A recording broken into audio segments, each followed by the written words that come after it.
Bonjour et bienvenue sur le podcast HPV Positive, le podcast qui t'aide à prendre soin de tes émotions générées par le papillomavirus et à voir ta vie dans son ensemble de façon plus sereine. Oui, parce que si tu ne peux pas changer la situation, tu peux l'apercevoir autrement. Et ça va t'aider dans tous les domaines de ta vie. Alors, abonne-toi à ce podcast pour savoir comment faire. Aujourd'hui, je te livre un épisode un peu spécial. Ce que j'entends beaucoup par rapport au papillomavirus, c'est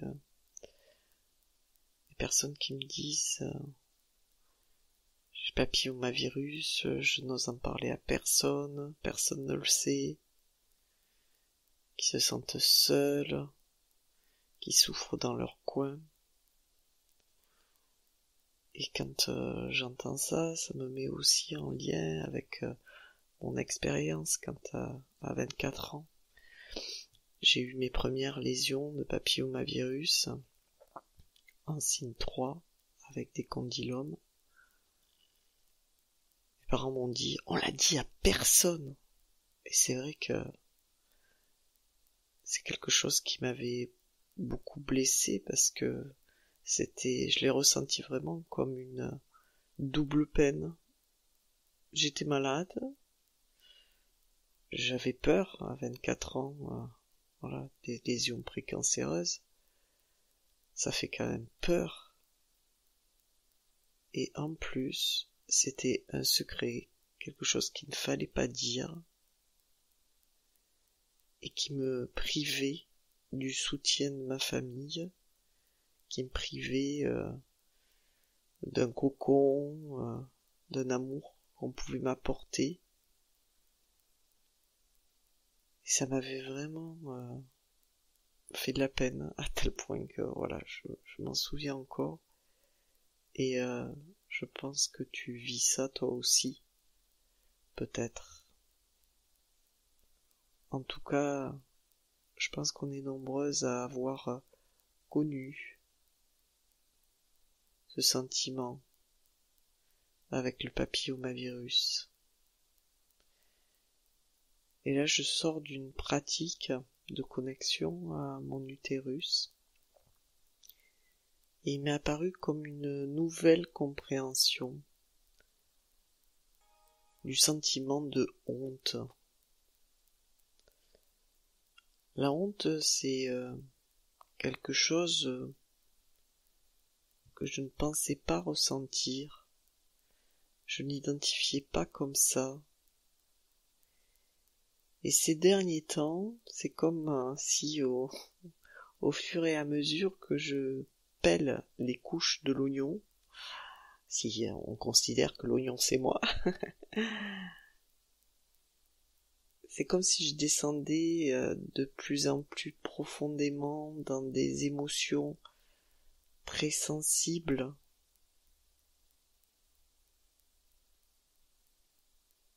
Que ça pouvait émerger maintenant. Et la nouvelle compréhension que j'ai eue, c'est concernant la honte. La honte de dire, est-ce que c'est pas finalement la honte d'être soi? Ne pas oser être soi? Est-ce que ce n'est pas relié à ce sentiment de honte?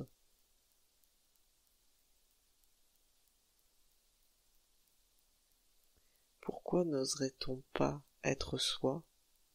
Pourquoi n'oserait-on pas dire notre état de santé, dire ce qu'on traverse?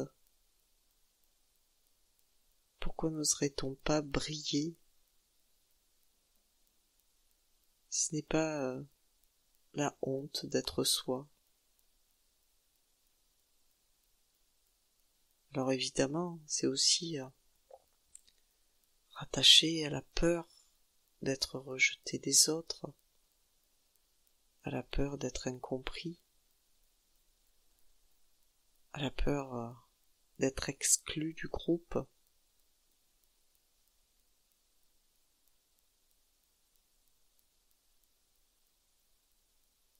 Et dans ma compréhension nouvelle de la honte, j'ai réalisé aussi à quel point la honte, ça bloque, ça empêche d'être libre.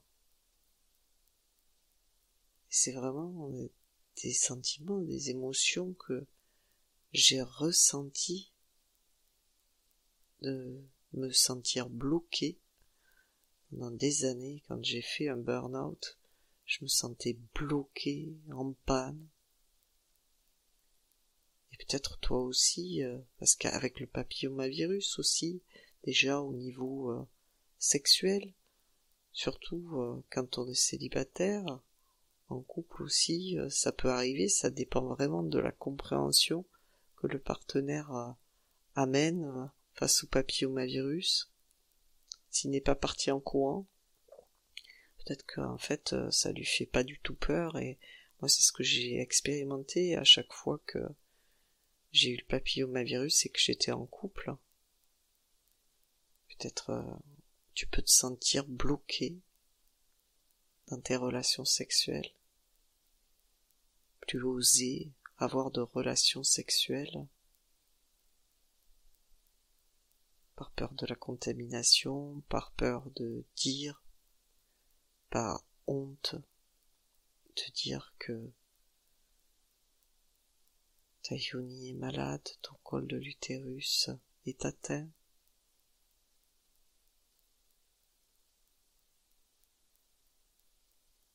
Et quand je pense à ça, ça me met en lien. Qu'est-ce qui fait qu'on a honte de ça? Qu'on peut avoir honte?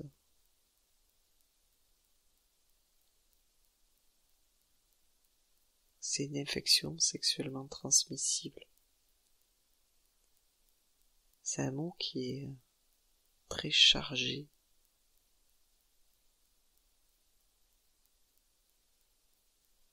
Je crois qu'il est relié aussi au HIV, SIDA, avec toutes les peurs que ça contient, la peur de la mort, et avoir honte de dire ça,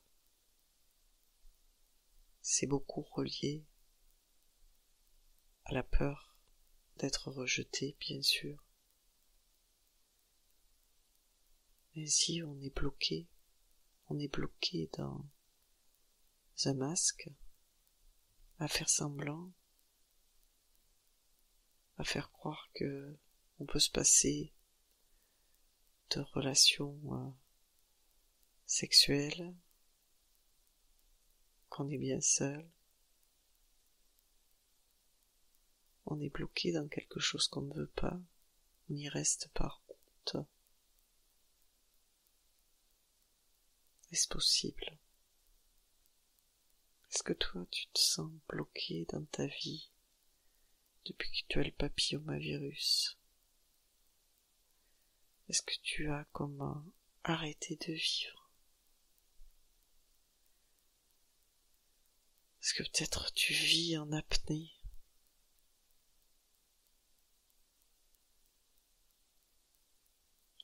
Est-ce que tu ne te sens plus libre de tes mouvements, de ta façon de vivre, de ta façon d'agir, parce que tu as un papillomavirus?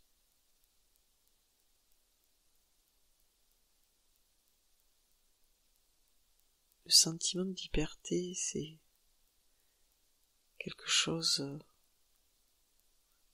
auquel je suis très attachée. C'est même plus qu'un sentiment, c'est une valeur, être libre. Et dans la liberté, je ressens aussi qu'il y a cette puissance de vie dans la liberté d'être moi, d'oser parler, même du papillomavirus, d'oser être moi pleinement dans toutes mes dimensions, vulnérable, puissante, sensuelle,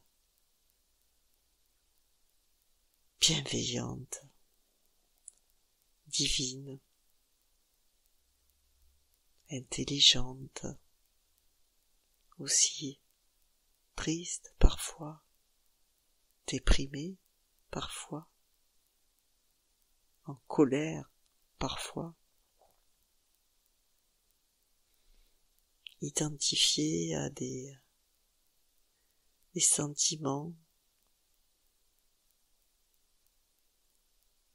Bien sûr, je suis tout ça et tout son contraire aussi.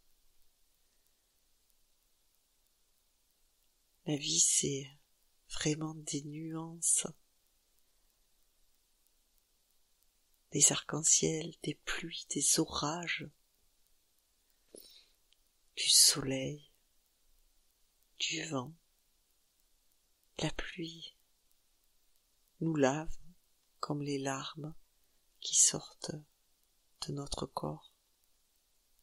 Et vraiment, dans ce que j'ai ressenti aujourd'hui, dans mon corps, avec cette connexion à l'utérus, pour moi, j'ai senti que la honte, elle pouvait me bloquer, elle pouvait m'empêcher d'être libre, elle pouvait m'empêcher de montrer ma lumière, de me montrer au monde tel que je suis et ce pourquoi je suis là, ce que je peux apporter au monde. J'ai une forte valeur aussi de contribuer au monde, de contribuer à aider les autres, à les aider à avoir plus de sérénité dans leur vie, à t'aider toi dans ce que tu vis avec le papillomavirus. Et c'est pour ça que je fais ce podcast. C'est pour ça aussi que j'accompagne des femmes qui, comme toi, se sentent angoissées parce qu'elles ont le papillomavirus. Je les accompagne à faire ce chemin vers soi, ce chemin d'amour, de se dire oui, je vaux la peine de prendre du temps pour moi, pour prendre soin de moi, pour soigner mon stress, pour me poser, pour retrouver enfin un espace de sérénité et pouvoir vivre ma vie de façon plus globale, plus sereine et non plus juste avec cette sensation d'épée de Damoclès au-dessus de la tête, cette sensation d'arrêter de vivre. Tu es bien vivante et tu as le droit de te prendre un temps rien que pour toi, quel que soit ton environnement. Ça sera toujours bénéfique à ton environnement si tu prends du temps pour toi, si tu prends du temps pour te faire du bien. En prenant soin de toi, tu prends aussi soin des autres. Alors là, je suis en train d'imaginer un monde où chacun, chacune aurait sa place, aurait la possibilité de dire ce qu'il vit sans être jugé. Qu'est-ce que tu dirais, toi, si tu enlèves toutes les peurs, toutes les hontes? Qu'est-ce que tu dirais au monde là maintenant de ce que tu vis? De quoi tu as besoin?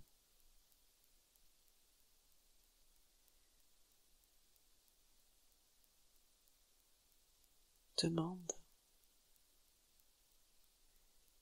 C'est normal dans la vie d'avoir besoin de soutien quand on traverse des passes difficiles. C'est quelque chose que je fais régulièrement, demander du soutien à quelqu'un quand c'est trop intense à l'intérieur. Je trouve aussi ce soutien dans la nature,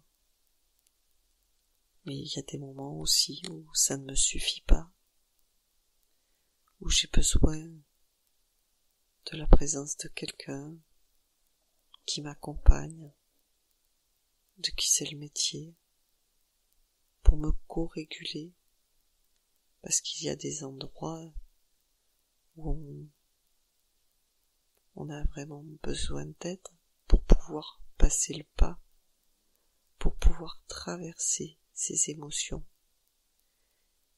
Et tu peux toujours te rappeler que les émotions, emotion en anglais, il y a cette notion de mouvement.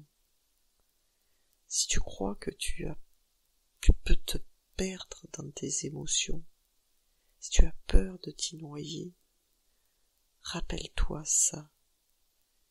Vivre tes émotions, ça te permet aussi de les laisser partir. Est-ce que tu as déjà vu quelque chose avec beaucoup de pression, comme un geyser qui sort? Essaie de mettre un couvercle par-dessus, et tu verras ce qui se passe. Plus on essaie de comprimer les choses, plus elles explosent. As-tu honte d'être vulnérable?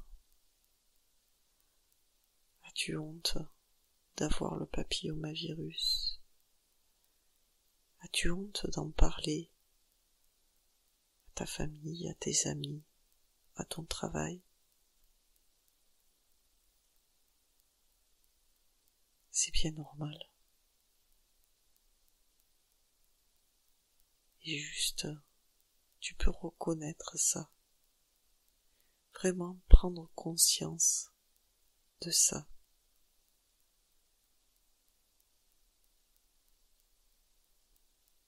Écouter ça. Avec douceur, avec délicatesse. Ça peut peut-être te dire pourquoi c'est comme ça.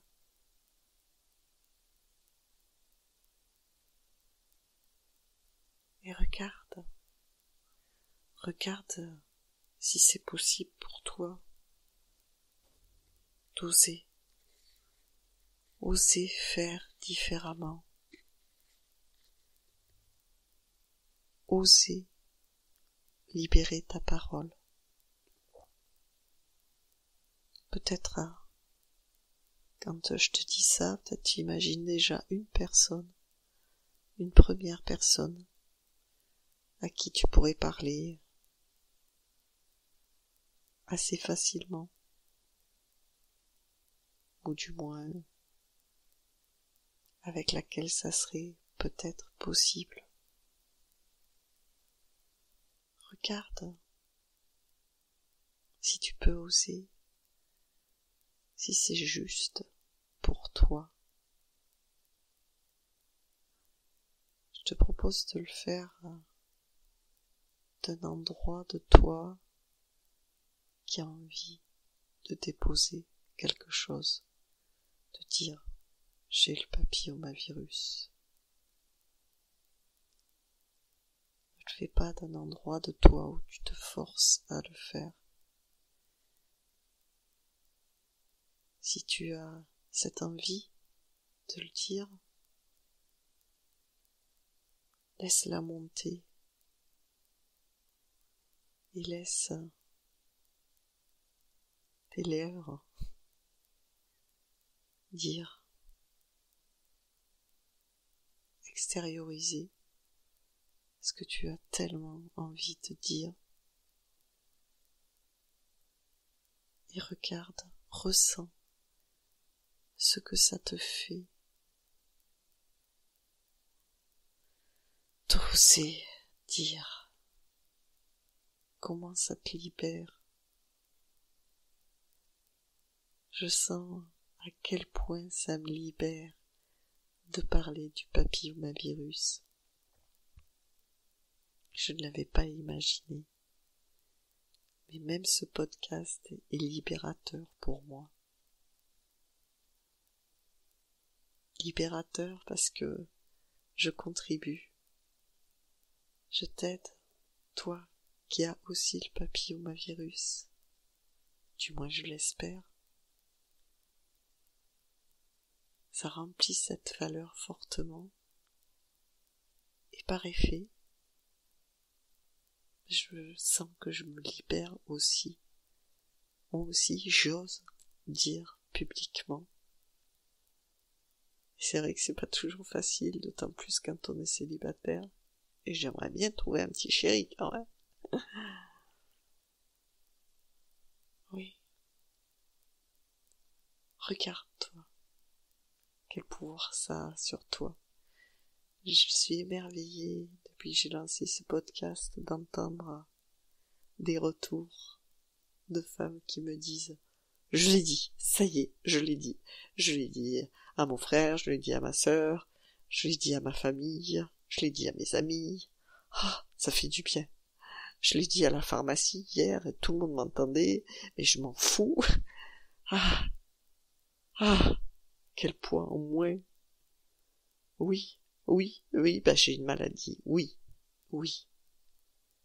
Et je peux le dire librement. Peut-être effectivement, peut-être, il y aura des gens qui comprendront pas. Peut-être. C'est possible. J'ai presque envie de te dire, est-ce que ces gens méritent d'être dans ton environnement s'ils ne peuvent pas avoir cette bienveillance envers toi, s'ils ne peuvent pas s'ouvrir à ce que tu ressens, à ce que tu souffres, s'ils ne peuvent pas écouter ta détresse. Est-ce que toi, tu as envie de toujours les choisir? Parce que les relations, c'est dans les deux sens. Tu as peur d'être rejeté. Mais est-ce que cette personne, tu as toujours envie qu'elle fasse partie de ton univers? Est-ce qu'elle est saine pour toi? Est-ce qu'elle t'apporte ce dont tu as besoin, ce que tu souhaites vivre dans une relation? Voilà, plein de questions. J'espère que ça t'aidera à avoir un nouvel angle de vue de ta vie avec le papillomavirus. Ce qui m'intéresse, c'est de savoir comment toi, ça te parle, la honte, dans ce que tu vis avec le papillomavirus, et peut-être même plus largement dans ta vie. Est-ce que tu dis que peut-être en toi, il y a peut-être quelque chose qui a honte d'être soi? Peut-être aussi tu n'as pas confiance en toi. Et je me dis que la confiance en soi même, c'est avoir honte d'être soi, ne pas oser être soi. C'est ça. En tout cas, c'est la nouvelle compréhension que j'ai eue pour mon expérience aujourd'hui. Et j'avais envie de te la partager pour t'inviter à vérifier comment ça résonne en toi. Peut-être que ça résonnera, peut-être pas. Juste fais-moi le savoir sur les réseaux sociaux. Tu trouveras tous mes liens dans le lien Bitly en commentaire de cet épisode. Et puis si cet épisode t'a plu, abonne-toi à ce podcast et sache aussi que j'ai créé la chaîne HPV Positive sur YouTube. Alors pour me soutenir dans ce démarrage sur YouTube, abonne-toi à ma chaîne. Tu trouveras aussi le lien de YouTube dans le lien Bitly. Je te dis à bientôt, prends bien soin de toi et au plaisir d'échanger avec toi. Belle journée.